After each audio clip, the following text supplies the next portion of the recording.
Greetings, my name is Monty Martin. And I'm Kelly McLaughlin, and we are the Dungeon Dudes. Wow, I was going to say, we are the Druid Dudes. We are the Druid Dudes.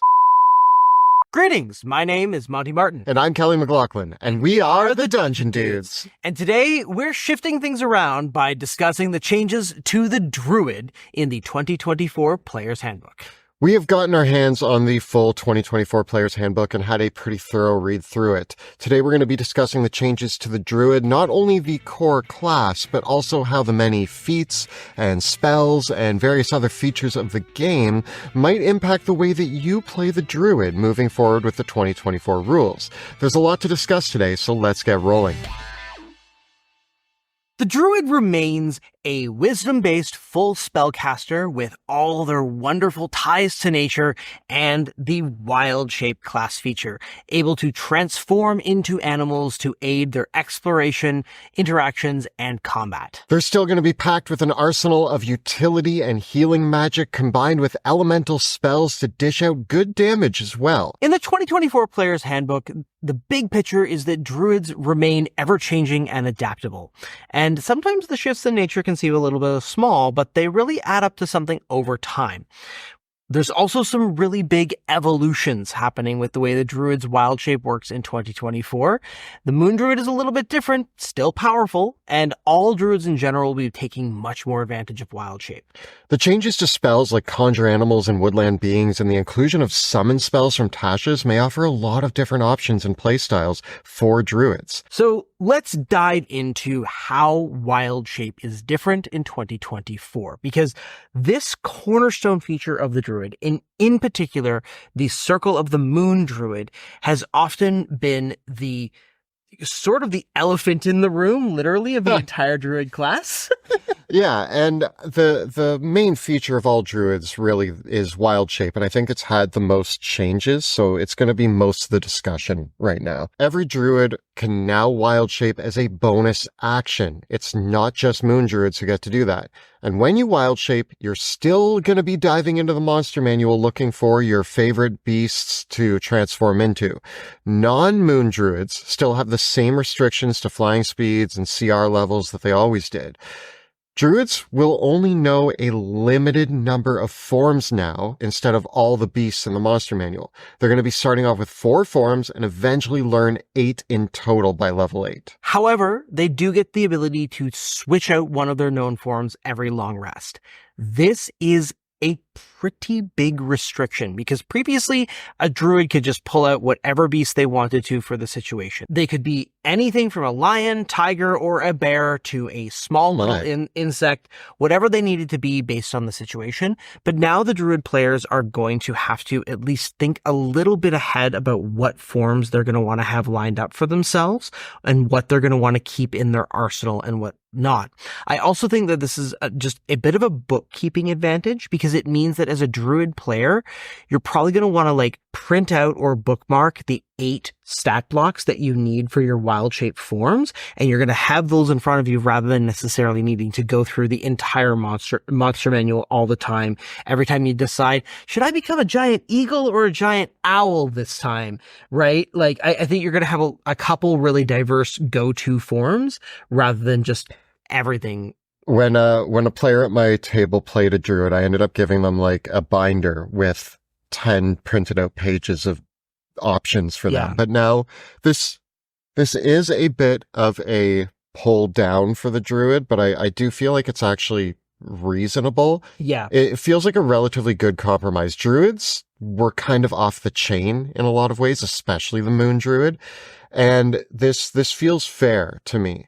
They can't just pull out any beast, but they still do get to plan for the adventure ahead and during a rest, grab the shift that they need. I mean, honestly, in general, I feel like for most Druid players, you generally had your go-to combat form. Everybody kept the giant eagle in rotation because that was your flight form. Yeah. Having a swim form in your back pocket is probably useful. And then you're probably going to want to have something like a rat or a squirrel or something tiny for those infiltration things. So you can kind of have all your bases covered with 4 different forms anyways. So I don't think that it's a huge restriction. It in general, it is a constraint. but doesn't feel like a huge one. Really, when it came down to it, when I first read this, I was like, what am I only going to do with 4 shapes? And then I thought about all the times that we had Druid players at our table, and they usually defaulted to the same shape, wild shapes, over and over again. I do think of all the times when, I remember Kyle's Druid. Often I'd be like, what is he going to turn into this time? Although he did default to the giant scorpion a lot. A lot, yeah. Now, another big change here is that you don't assume the hit points of whatever you wild shape into anymore. You retain your own hit points and your own hit dice, and when you do wild shape, you get temporary hit points equal to twice your Druid level. The good news here is that losing those temporary hit points doesn't knock you out of wild shape. But you can get knocked out of wild shape if you are knocked unconscious, but also if you are incapacitated, which is a big change. Which means that Druids will have to be a little bit more careful when they're facing enemies that have stuns or incapacitation spells or other effects, because that will kick you out of wild shape. When you wild shape, you get all of the options presented in the beast stat block you choose, but you do keep your int, whiz, and charisma scores. And on top of that, you keep all your proficiencies and class features and feats. You still can't cast spells, but you can concentrate on them. Of course, at higher levels, you will be able to cast some spells while you're wild-shaped, and Moon Druids get a couple interesting things that we'll talk about later that interacts with their spell casting here. I think it is interesting to note that your feats and class features do explicitly stay when you are wild-shaped. This is important because there's certain class features that Druids have now that are going to be boosting the damage they can deal in wild-shape. Yeah, and if you can stay concentrating on a spell as well and like dishing out your damage, and there's some impactful ways that this actually helps. You get 2 uses of wild shape, and your number of uses increases as you gain levels, capping out at 4. Previously, Druids only got 2 uses, period, and they regained them all on a short rest. Now you get one of them back on a short rest and everything back on a long rest. You can also use wild shape to cast Find Familiar. And starting at 5th level, you can exchange your spell slots for wild shapes, or vice versa, exchange a wild shape for a 1st level spell slot. So because now you can just burn a 1st level spell slot to wild shape again, I think that makes up for getting knocked out of wild shape if you're incapacitated in a lot of respects, especially combined with the fact that everyone wild shapes as a bonus action now. Yeah. As we move on from wild shape and talk about some of the other features, a really cool addition to the Druid now is their Primal Order, which is kind of similar to something we saw with the clerics, where Druids can now choose whether they want to be better equipped for martial combat or more attuned to spell casting. So right away, when you are playing your Druid, you get to kind of decide, and this feels new to the Druid. I always liked the idea of the Druid with the shield and the sword, like the nature warrior, but it felt like they were much more geared towards being a spellcaster. I won't say that they're the greatest gish with these abilities, and I won't say that they're an amazing combatant, but the options are there to kind of grab the sword and shield and be a better combatant. And when we look at their spell lists and the wild shape options, it's pretty cool. You can really play that Druid warrior now. It should be noted here that there is nothing in the Druid section that restricts it to not using metal armor or weapons or anything of that sort, which used to be kind of a staple of the Druid that was tough to get around. So if you do decide to go the more martial route, which gains martial weapons and medium armor, you can kind of grab your pickings. You can be a Druid in full-blown half-plate now. Or you can, which definitely improves your AC.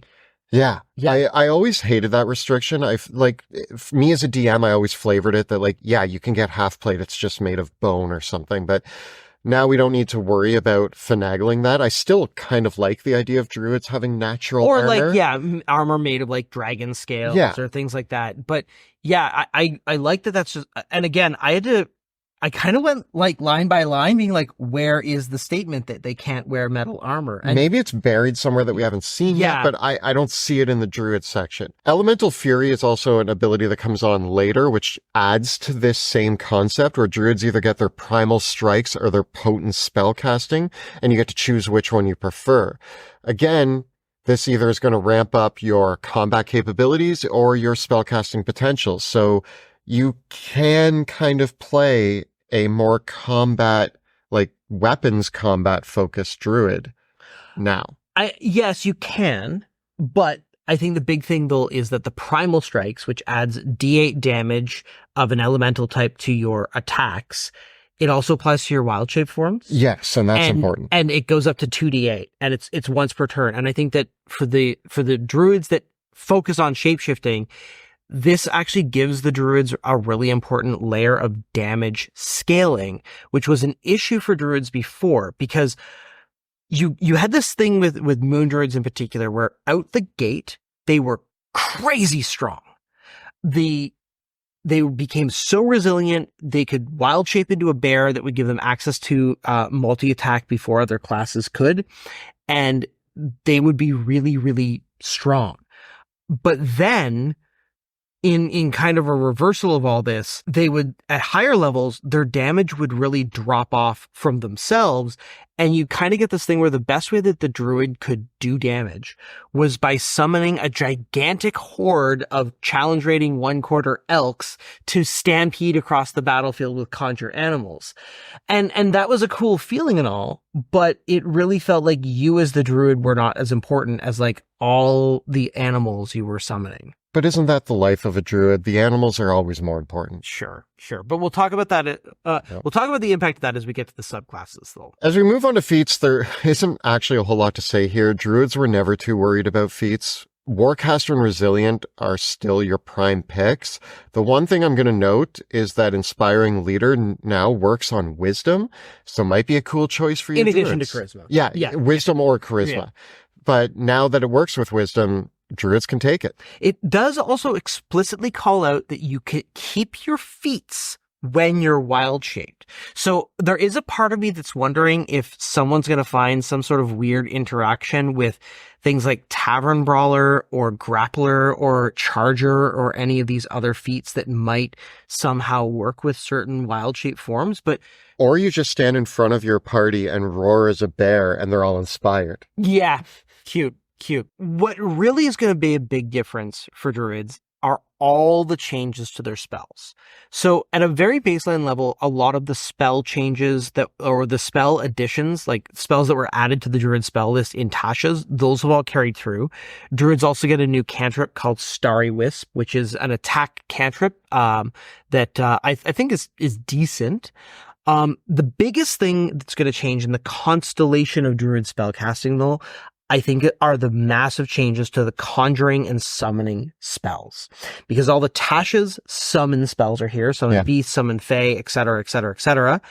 But then the classics, conjure animals and conjure woodland beings, are really different. None of these spells allow you to summon monsters from the monster manual anymore. They all have their kind of own shtick now. Conjure Animals now works kind of like a weird hybrid of Flaming Sphere and Moonbeam. Yeah, it's summoning like this intangible pack of animals that people have to make dexterity saving throws if they're near it, otherwise they take some damage. Conjure Fae is now kind of like a spiritual weapon that frightens whoever it hits. So you conjure like a spectral Fae who attacks people and frightens them. Conjure Woodland Beings now feels closer to almost like a druidic version of Spirit Guardians that does damage around you. It does 5d8 force damage, and you can disengage as a bonus action while it's active. And Conjure Elemental now feels like kind of a different spin on Big B's hand. Yeah, it's kind of the elemental like envelops people and restrains them. Yeah. It does a lot of damage. So, I mean, I think these are all great. Yeah, they are. The big standout, and we talked about this in our Bard video, and we're going to talk about it again a couple times, is Conjure Minor Elementals, which is huge, only for Druids and Wizards. It's a huge change, because now what it does is it's a 4th level spell that while it's active, you add 2d8 elemental damage to anyone that you hit within 15 feet of you in the emanation, and the area is also difficult ground. And if you upcast this spell, this is my favorite part. So 4th level spell does 2d8. Every upcast, every spell level above that adds an additional 2d8. So even casting it as a 5th level spell means you're doing 4d8, and you can go all the way to 9th level with a 12d8. Yeah, and so the big question mark here, and we'll get more into this as we talk about like the subclasses and the moon druids, is are there still beast forms that have multi-attack? Right? Because now what we're going to get into is a situation where a druid can wild shape into a multi-attacking beast, put conjure elemental on themselves, right? Use their primal strikes. And so you're going to add the damage from primal strike, the damage from conjure elemental, and in the case of the moon druid, they actually have another damage boost as well on the table. So you're going to have wild shaping druids that kind of hit like a truck. Yeah, even if they are taking, like, they're not as tanky, but they hit way harder than they used to. And I think that's a good trade. Yeah. All the summon spells from Tasha's are here, and they're relatively awesome. And they largely work the same way as they did before. As we do move on to the subclasses, though, the Circle of the Land and the Circle of the Moon both return, but with radical revisions.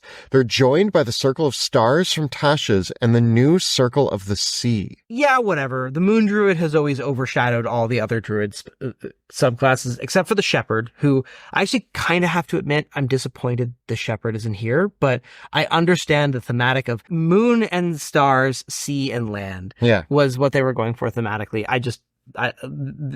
The Shepherd Druid, I'll just call out, is kind of broken with the changes to the conjure spells. It's actually one of the subclasses that is actually non-functional with the backwards compatibility. It has a feature that is weird now.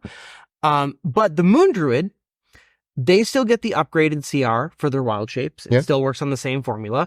And when they wild shape, they get 3 times their Druid level in temporary hit points. And they get unarmored defense in their wild shape form, which is 13 plus their wisdom modifier. So a 20 wisdom druid wild shapes to have AC 18, regardless of what the base form is. It's kind of like permanent bark skinned. The other amazing thing that Moon Druids get is they get a small list of 6 spells that they automatically know, and they can cast them while they are wild shaped. Some examples, they get Cure Wounds, Moonbeam, Starry Wisp, and Conjure Animals, to name a few. And at higher levels, they no longer have the elemental wild shape. That's gone. They instead can teleport, and they get that damage bonus on wild shape attacks. I think overall the Moon Druid is still coming out pretty incredible. Yeah. I think that they really, like, the Moon Druid is now no longer an immortal tank, but is a very strong damage dealer, and I think it's really cool that you can cast Cure. So before the Moon Druid could heal themselves while they were in wild shape, which is kind of replaced by the fact that they can cast Cure Wounds while they're in wild shape. And you have Starry Wisp, which you can throw around, and if you need to have Moonbeam out there, like, it's kind of like the core shtick of the Moon Druid was that you wanted to either throw down Moonbeam or summon a bunch of animals while you were fighting as an animal. And you can do all of that from wild shape. I think that, some people look at certain aspects of a class change like this and they see this as a nerf. But I also think when we did our tier ranking, Moon Druid was so far in the S tier that it was impossible to give any other Druid a chance. And I think that if the nerfs pull the Moon Druid down to an S- or an A+, that's fine. I think it still is probably the strongest. I think that there was an argument that the Moon Druid was broken. Yeah. Right? The level of resilience that a Moon Druid could throw down, was problematic, especially at low levels. And now I think that the trade-off here is that you're not nearly as resilient as a Moon Druid, but you hit a lot harder. And I love that. Yeah. The new Circle of the Sea, they are what you would expect. They are the Druid of the Sea, and they get an expanded spell list, which is also pretty much exactly what you would expect. It's always prepared, and it includes things like Lightning Bolt, Water Breathing, Thunder Wave, very much what you want from a sea druid. Yes, feels very much like the Storm Sorcerer or the Tempest Cleric spell list. Yeah. Just here in this form. And speaking of kind of feeling similar to the Tempest Domain Cleric, which is not in the PHB, they actually do have like a Wrath of the Sea aura that pushes people away from them. And they get a flying speed at level 10. Not bad. Not bad. Yeah. They look pretty fun. Yeah. They also get a bunch of damage resistances. Like cool. To all like the stormy, like cold, thunder, lightning. Yeah. Circle of Stars is pretty much the same. Minor tweaks here and there. They didn't get an expanded spell list, which sticks out like a sore thumb. Yeah. All of the other druids now have an expanded spell list, except for the Circle of the Stars. Yeah. And that seemed to like, they still get all the stuff with the constellations and guiding bolt and all that stuff. I just was like, now they feel left out. Yeah. But I mean, they still seem cool. Stars was always a cool subclass, but they feel a little left out. The Land Druid, though, is actually extremely different. And there's one small change that is actually a huge change.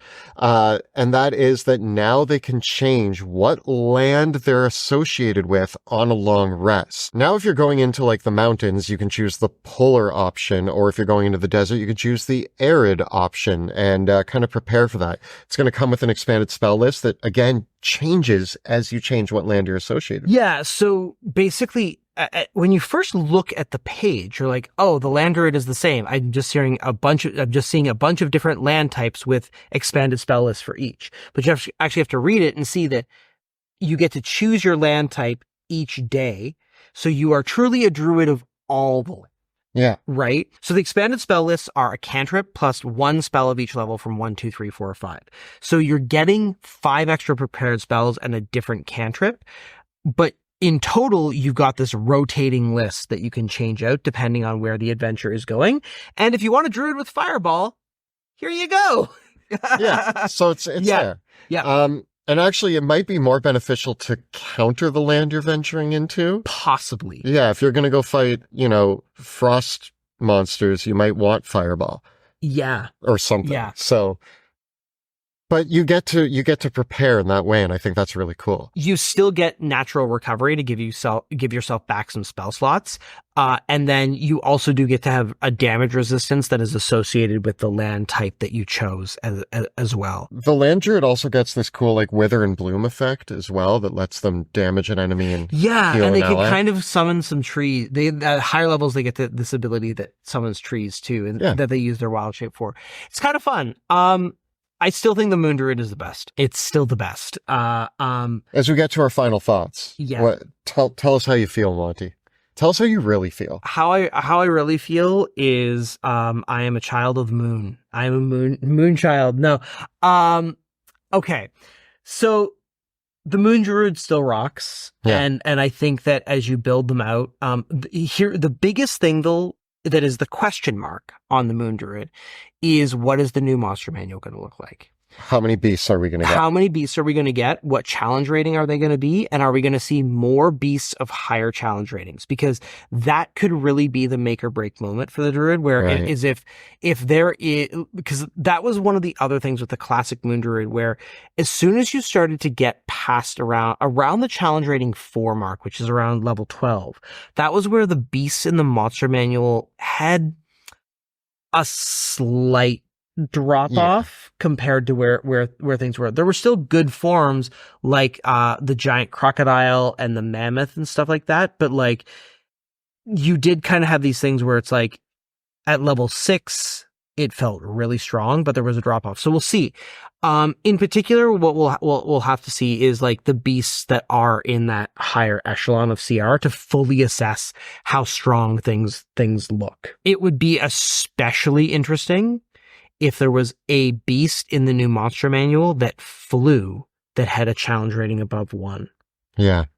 Ultimately, regardless of what forms they have available, a level 15 Druid is going to be adding 2d8 damage to one of their attacks, plus another 2d10 radiant damage to one of their attacks because of the combination of the Primal Order features and their own innate subclass features. And then if you're concentrating on a high level version of Conjure Minor Elementals, and you have a multi-attacking beast, it's going to be a lot of damage. For myself, I actually love the theme and fantasy of the 4 subclasses that they've chosen here. When you say it out loud, I just love land, sea, moon, and stars. It really feels thematically beautiful for the Druid.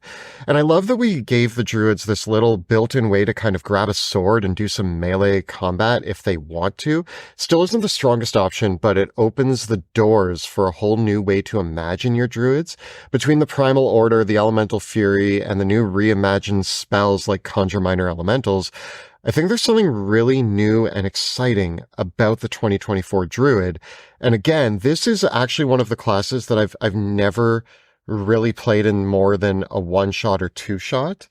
And for the first time, there's something now. It's almost like I can't put my finger on it. I think it is more so than the mechanics. It's just the theme and flavor and the little fantastical ideas that are coming into my head. I feel more compelled to play a Druid than I ever have before. Yeah, I think for me as someone, I mean, you know this, I like gishy characters. I like characters who can fight in melee and also have spell casting together. And so I think that the new Moon Druid really delivers on this in a pretty big way. Again, the stat blocks are really going to be what it comes down to.